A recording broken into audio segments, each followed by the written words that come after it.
అత్యంత అధునాతనమైన మరియు వేగవంతమైన రోబోటిక్ లేజర్ విజన్ కరెక్షన్ కేవలం 6 సెకండ్లలోనే. సంప్రదించండి Ramesh LASIK and laser centre.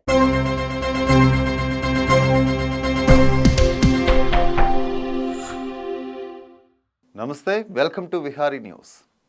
ఈసారి కూడా మోడీ నేతృత్వంలో ఎన్డీఏ సర్కార్కే అధికారం దక్కొచ్చన్న అంచనాల మధ్య నిన్న మొన్నటి వరకు కలిసి ఉన్నట్లుగా కలరంగిచ్చిన విపక్షాలు ఇప్పుడు కొత్త దారులు వెతుక్కుంటున్నాయి.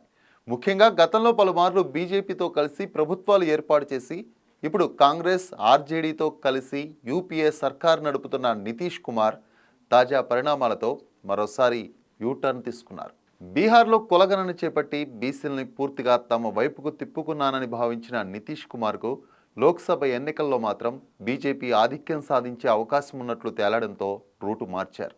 వచ్చే ఏడాది జరగాల్సిన బీహార్ అసెంబ్లీ ఎన్నికల్ని లోక్సభ ఎన్నికలతో కలిపి నిర్వహించేలా ముందస్తుకు వెళ్దామని మిత్రపక్షం ఆర్జేడీకి ప్రతిపాదించారు. కానీ ఆర్జేడీ నో చెప్పడంతో ఆ పార్టీని వదిలించుకొని తిరిగి బీజేపీలో చేరుతున్నారు. ఇవాళ గవర్నర్ కలిసిన నితీష్ కుమార్ ప్రస్తుత ప్రభుత్వాన్ని రద్దు చేసి తిరిగి బీజేపీతో కలిసి ప్రభుత్వ ఏర్పాటుపై చర్చించారు. ఈసారి బీజేపీకి గతంలో లాగే 2 ఉప ముఖ్యమంత్రి పదవులను ఆఫర్ చేసేందుకు నితీష్ సిద్ధమవుతున్నారు. తాను మాత్రం సీఎం పదవిలోనే కొనసాగుతానని బీజేపీకి తేల్చి చెప్పేశారు. ముందు నితీష్ సీఎం పదవి వదులుకోవాలని చెప్పిన బీజేపీ చర్చల తర్వాత ఆ పదవి వదులుకునేందుకు సిద్ధమైనట్లు తెలుస్తోంది.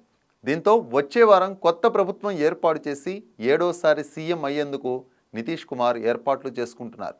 మరోవైపు నితీష్ దూరమైన కాంగ్రెస్, కమ్యూనిస్టులు, ఓ ఎంఐఎం ఎమ్మెల్యే, మరో స్వతంత్ర ఎమ్మెల్యే మద్దతు ఉన్న ఆర్జేడీ అసెంబ్లీలో అతి పెద్ద పార్టీగా కూటమిని నడిపించే స్థాయిలో ఉంది. అయితే ప్రభుత్వ ఏర్పాటుకు అవసరమైన 122 సీట్లకు 2 సీట్ల దూరంలో ఉండిపోతుంది. దీంతో మరో 2 ఎమ్మెల్యేల సాయం లభిస్తే ప్రభుత్వాన్ని కొనసాగించేందుకు ఆర్జేడీ నేత లాలూ ప్రసాద్ ప్రయత్నిస్తున్నారు. ఇందుకోసం జీతన్ రామ్ మాంఝీ నేతృత్వంలోని 4 ఎమ్మెల్యేల హెచ్ఏఎం మద్దతు తీసుకుని ఆ పార్టీకి డిప్యూటీ సీఎం ఆఫర్ చేస్తున్నారు.